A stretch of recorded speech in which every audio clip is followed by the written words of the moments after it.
Ay, dito. Tignan ko yung ilaw.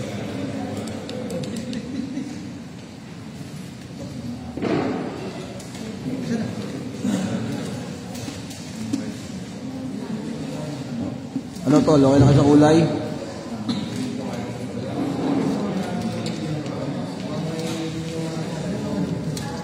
Okay kulay nyo din.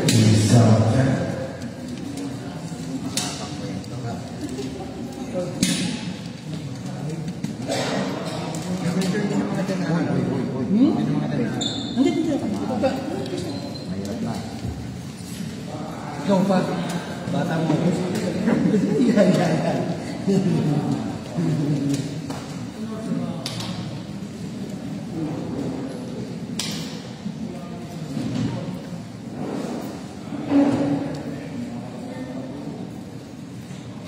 Ano rin? Thank you.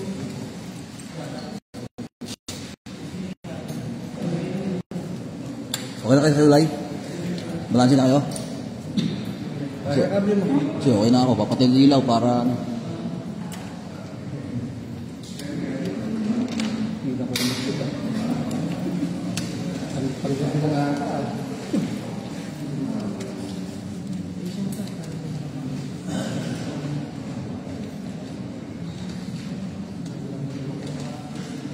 Okay.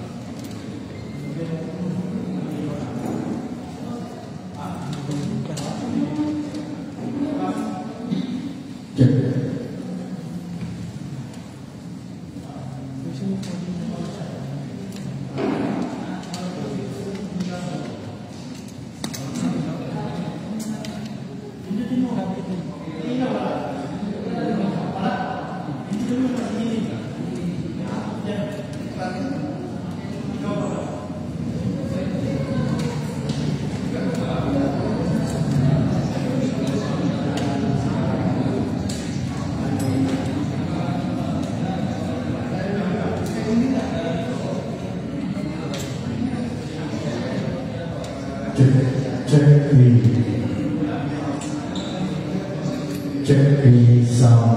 Check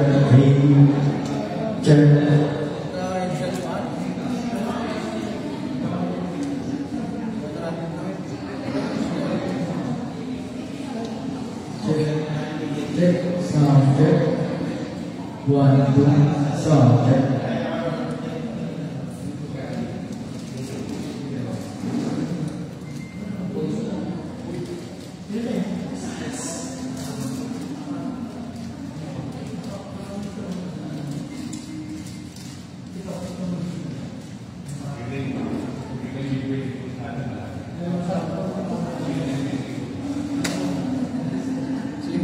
Sound check. 1, 2.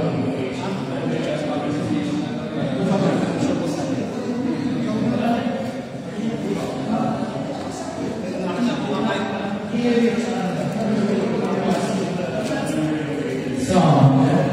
1.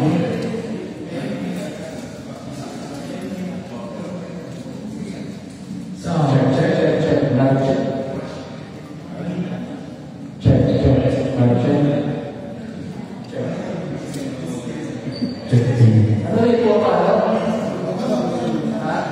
Mapalo, hindi na maganda yung audio.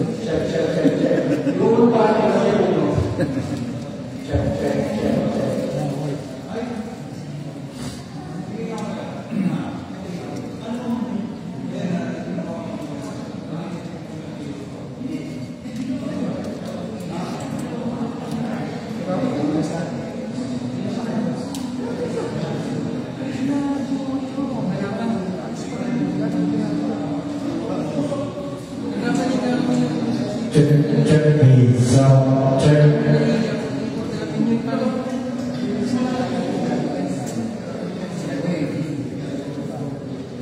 Check the sound check. 1, 2. Testing. Check the sound. Check the check.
Sirs, ma'am, may we request everyone to please settle down and proceed to the chairs here in front. Thank you.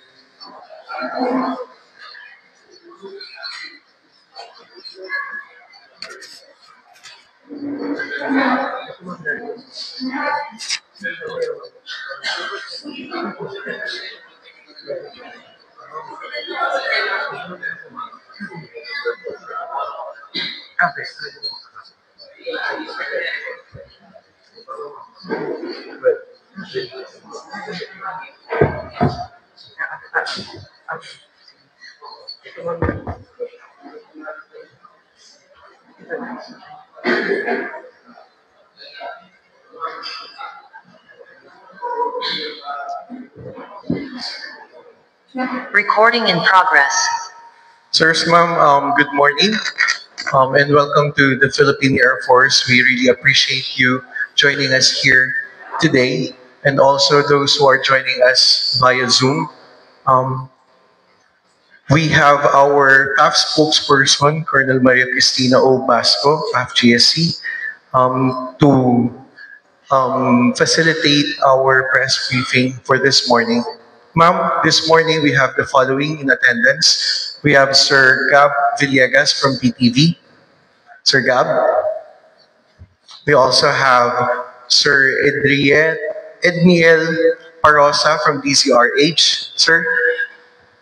We also have Ma'am Bianca Dava from ABS-CBN. Sir Chino Gaston from GMA. We also have Sir J. Mark Dagala from Radio Pilipinas. Ms. Gabrielle Dumalag from Inquirer. Ma'am, good morning. And Sir Ryan Lacanlalim from UNTV. Sir, good morning. Via Zoom, ma'am, we have Sir Priam Nepomuceno from PNA. Ms. Maria Nina Beatriz Peniza from Bombo Radio Philippines. Mr. Paul Samarita from TV5 News. Mr. Jovelan Rita from GMA News Online. Mr. JP De Leon from GMA Integrated News. Mr. Alan John Ibanez from DCME, and Mr. Dennis J. Santos from Inquirer.net. After po ng opening ni Ma'am Basco mamaya, we will open the floor for questions. You can ask questions po sa mga nandito in person. You can ask questions, and then later we will also be asking questions dun po sa nasa via Zoom. So, without further ado, I will now give the floor to our spokesperson, Colonel Maria Cristina O. Basco, PAF-JSC. Ma'am. Good morning po sa ating lahat. I shall now be reading our PAF statement. The Philippine Air Force confirms that a Super UE helicopter was involved in an accident on November 4, 2025 while conducting Rapid Damage Assessment and Needs Analysis Operations, or ARDANA, in support of the Eastern Mindanao Command, or EastMINCOM, following the impact of Tropical Storm Tino. As coordinated with EastMINCOM, the results of the search, rescue, and retrieval operations conducted near the area of the 60th Infantry Battalion, Agusan del Sur, have led to the recovery of the bodies of 6 individuals believed to be the pilots and crew members of the ill-fated aircraft. The Philippine Air Force is awaiting the final forensic report to confirm their identities. The Philippine Air Force continues to coordinate closely with EastMINCOM and local authorities to ensure that all necessary procedures are properly undertaken. Recovery efforts remain ongoing to secure the crash site, and a thorough investigation has been initiated to determine the cause of the accident. The Philippine Air Force expresses its deepest concern and sympathy for the families of the pilots and the crew, and assures them of its full support and assistance during this difficult time. Proper notification and counseling of the families are being handled with utmost care and respect. With deep concern and continued hope, the Philippine Air Force stands united with the families of our airmen as we await the official results of the investigation and the identification process. The Philippine Air Force assures the public that flight safety remains a top priority. While this incident is deeply distressing, the Philippine Air Force remains steadfast in fulfilling its mandate of defending the nation's airspace and providing timely humanitarian assistance and disaster response. Thank you, ma'am. We will now open the floor for questions. Sir Chino Veston. Hello. Yes, ma'am. Good morning. Can you kindly describe ano yung situation during the time of the crash and whether weather as a factor in the crash at this point? Meron na bang ganong indications? So far, Sir Chino, wala pa po tayong reports whether if it's the factor of whether yung naka-affect po dun sa crash.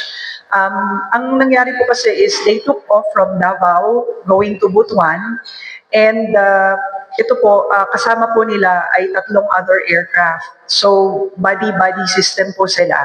So, while they were on their way to Butuan, nag-lose po ng communication with the Super UE, which prompted po yung other aircraft na hanapin po sila. Hanapin po yung nawala po na Super UE, and then yun nga po, na-locate po nila na somewhere dun po sa Agusan del Sur yung mishap. Yung aircraft po natin, nagte-take off po siya. Meron po tayong ino-observe na wind limitations or wind conditions. So, kapag hindi po favorable yung wind conditions natin, we do not take off because safety of our aircrew is paramount.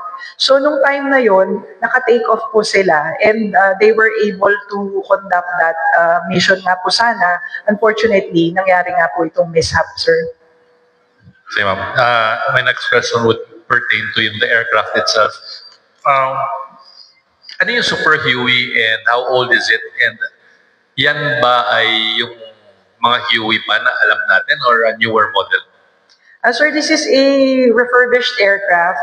It's been with the Air Force since 2011 po. And it has been reconfigured to operational standards and airworthiness. It's a very reliable aircraft. At ito nga po yung ginagamit ng ating 505 Search and Rescue Group, lalo na nga po na sila po yung in charge sa humanitarian assistance and disaster relief. So, okay naman po itong aircraft na to, sir, and we use this in all our HADR operations. Ma'am, saan galing to? US? Second hand ba binili? Or brand new natin Sa acquired? US po, sir. This is refurbished po. Refurbished, which is in-improve po. There are improvements in its equipment, in its structure.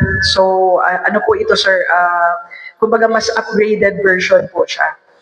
So hindi pwedeng sabihin dahil luma, nagka-aberya, so well-maintained and updated yung mga equipment na tama.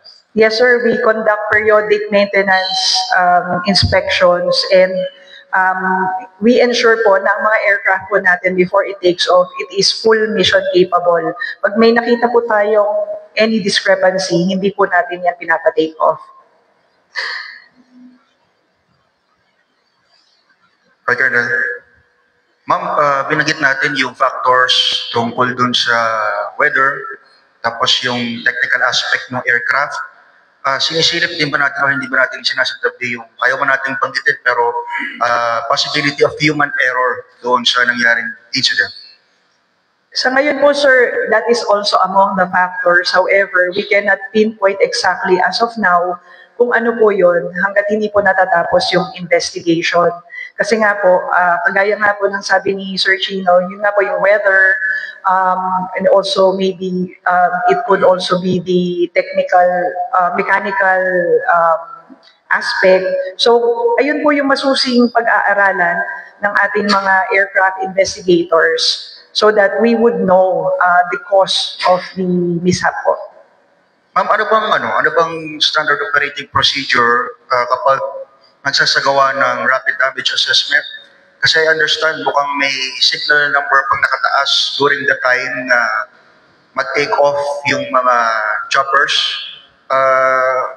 Baka lang ma'am pwede ma-elaborate pa rin sa amin. Although binanggit mo na kanina initially. Sorry po, sir. Ano yung rule or standard procedures bago payagan yung rapid damage assessment? Kasi tama ba mukhang may signal number pa during the time na mag-take off yung mga choppers or helicopters? Sir, yung ano po, yung SOP po natin, we observe the wind limitations. Ito po mga aircraft po natin, iba-ibang types po yan. No? So, meron po yung mga ino-observe na factors ng wind limitation, allowable take-off.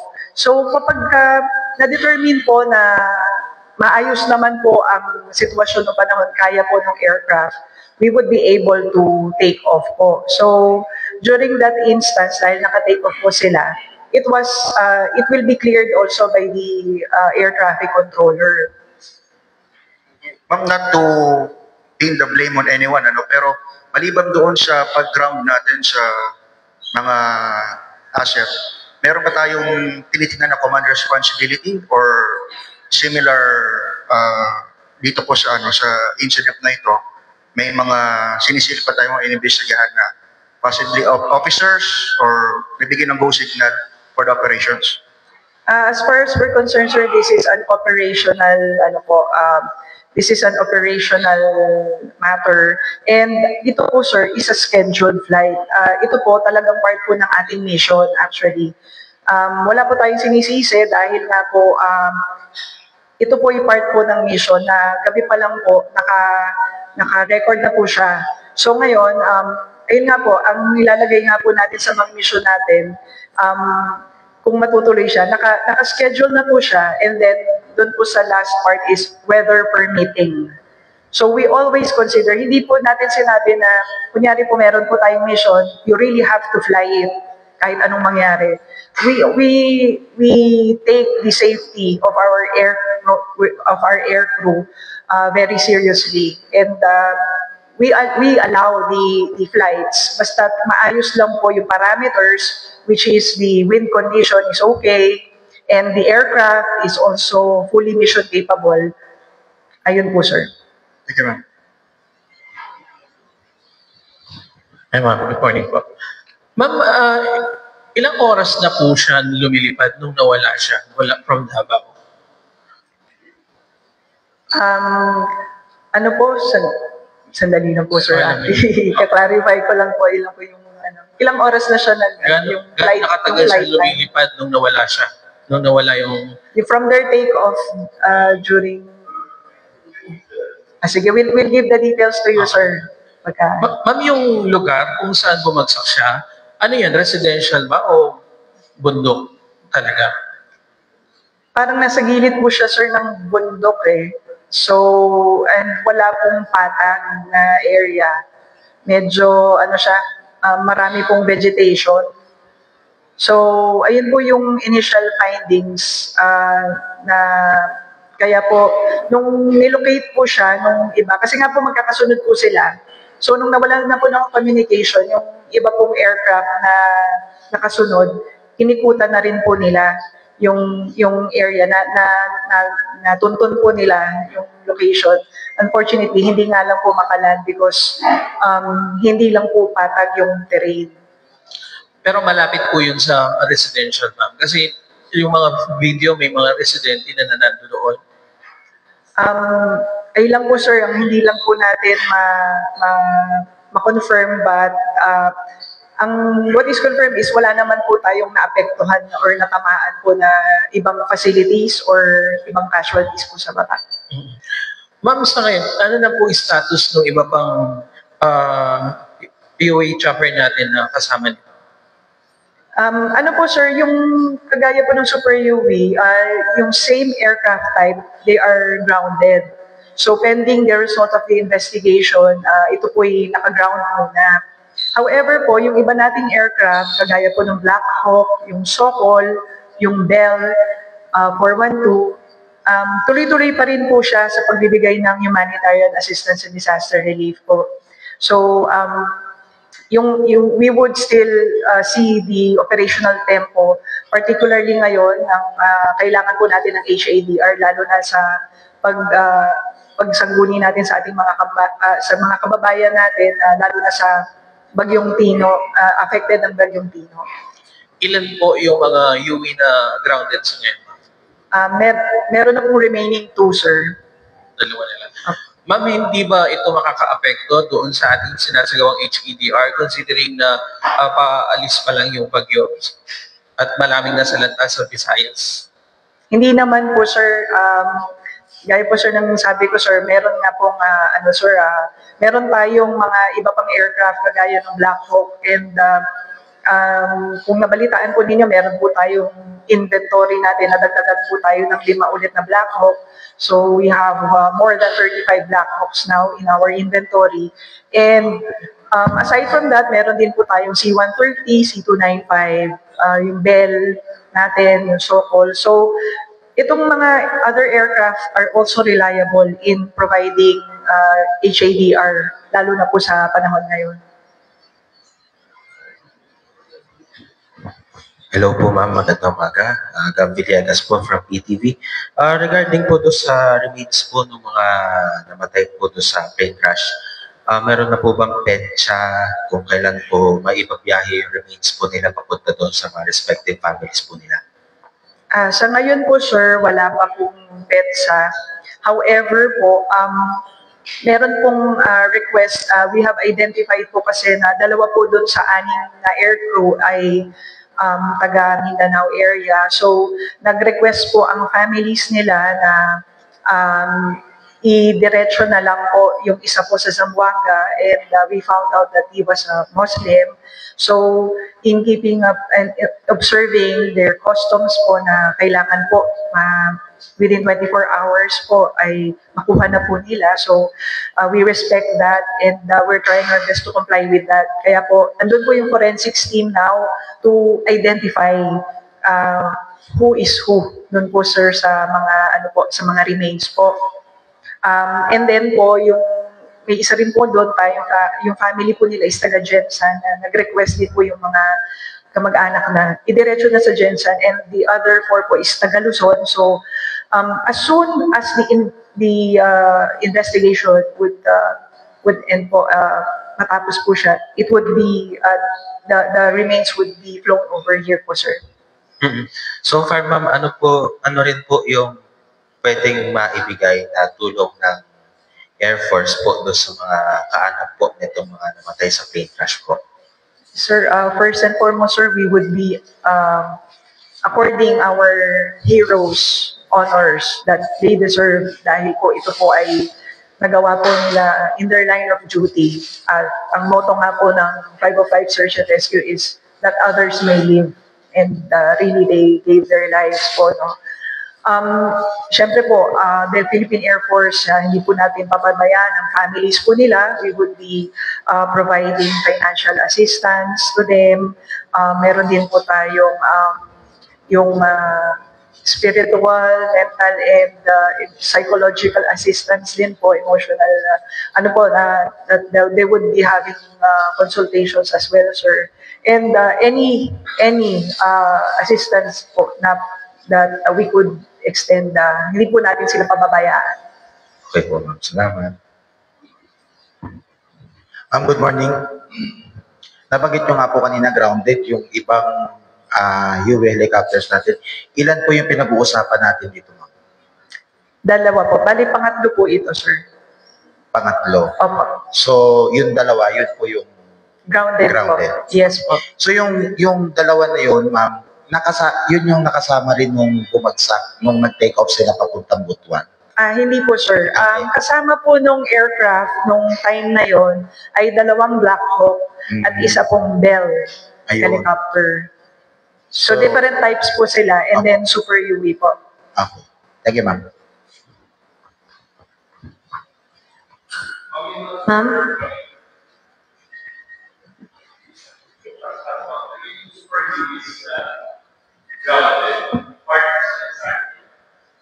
Opo, sir.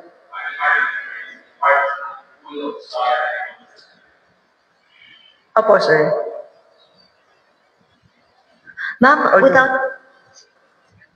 without giving out the names of the pilots and the crew on board, no, can we ask for the profile lang po nila? Kung gano'n na ba sila katagal sa Air Force, gano'n na katagal nag-operate ng mga Super UV aircraft? Yung dalawa po doon, ma'am, is Air Force officers. Yung mga piloto po natin, one is a captain, and he's a pilot in command na po. And then, yung isa po is a second lieutenant, yung co-pilot po niya. So, yung iba naman po na member ng crew, may kasama po sila na crew chief, helicopter mechanic, jump master, and helicopter mechanic po. So, ano po, itong most senior po dito, yung officer po is about 7-8 years na po sa service. And he's a very well-seasoned and well-trained pilot. And actually po, mataas nga po yung kanyang level. It's a pilot in command.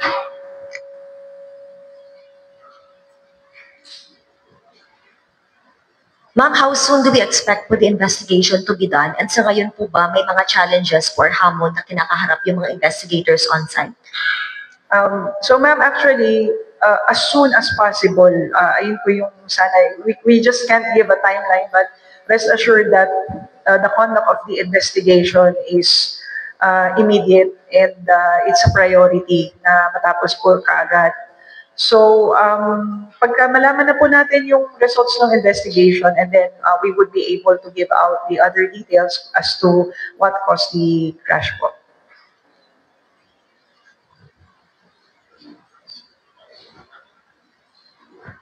Ma'am, may nakita pong black box dun sa site po, sa crash site. Sa ngayon, ma'am, still ongoing investigation. Actually, ngayon po, ma'am, nasa site po sila. Nasa site pa rin po.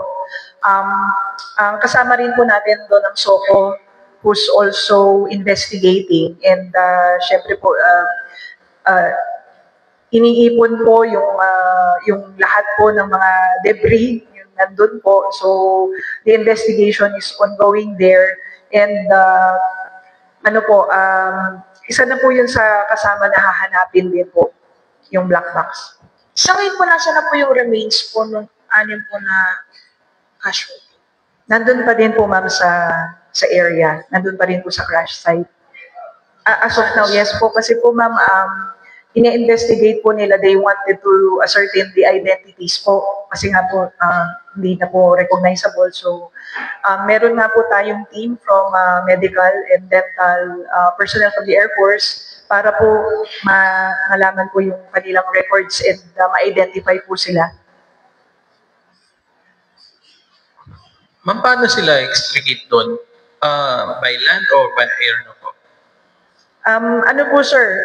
Most probably, sir, by air. But syempre, we would be seeking the assistance of our mga kasamahan po natin sa Philippine Army. Yun na doon po sa AOR nila. So, whatever means is fastest, that would be the one that we would take po. Ma'am, sorry. I don't know kung meron kayong info, pero sabi ni SND, nag-commit yung US at Japan na tutulong dito sa ongoing efforts natin. Would you know if may commitment na sila na magpadala ng additional assets, at least dito para sa Tino, Bagyong Tino? Sir, sa ngayon po, sir, kami po hindi po tayo tumatanggi bilang sa Air Force, and if the SND says that, then we fully support that po at malaking bagay po yan.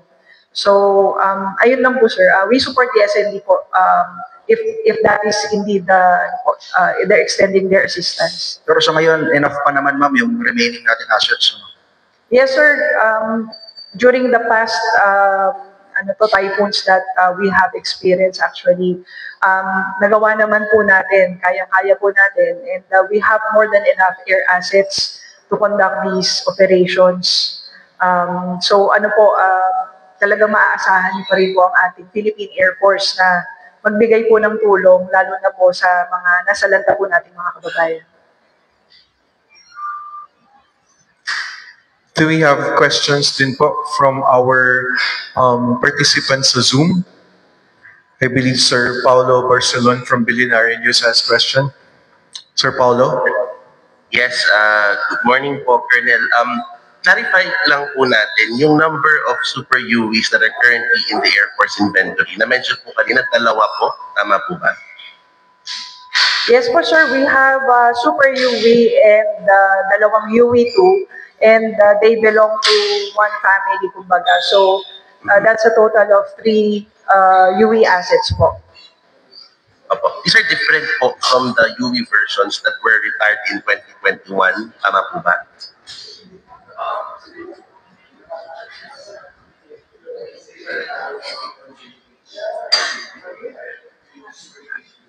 Sorry, sir, hindi ko lang po masyadong na-intindihan yung audio, but it's different po. It's different, sir. Yes.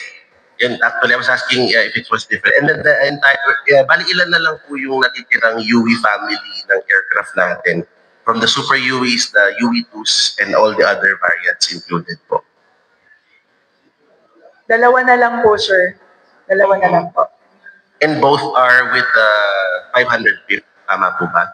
505 Search and Rescue, yes po, sir.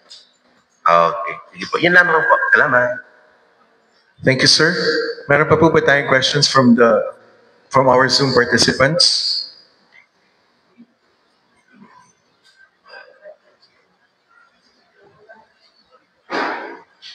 Going once, twice. Sa ating pong in-person, meron po kayong pahabol? Okay na po. That would be all po, ma'am, for any closing. Sige po, maraming salamat po, sir, on behalf of the Philippine Air Force. Kami po ay nag-assure po sa public na despite what happened with our air crew, na talagang they gave their lives po para po dito sa serbisyo sa ating mga kababayan. Patuloy po ang Philippine Air Force na magbigay ng tulong at mag-provide po ng assistance para po sa ating mga kababayan, lalo na po sa mga panahon ito na nangangailangan po ng assistance, lalo na po yung mga biktima ng Bagyong Tino. Thank you, ma'am. Sa lahat po na nandito ngayon, maraming salamat po. And also to those who are online, thank you so much. Have a good day, everyone. Thank you po.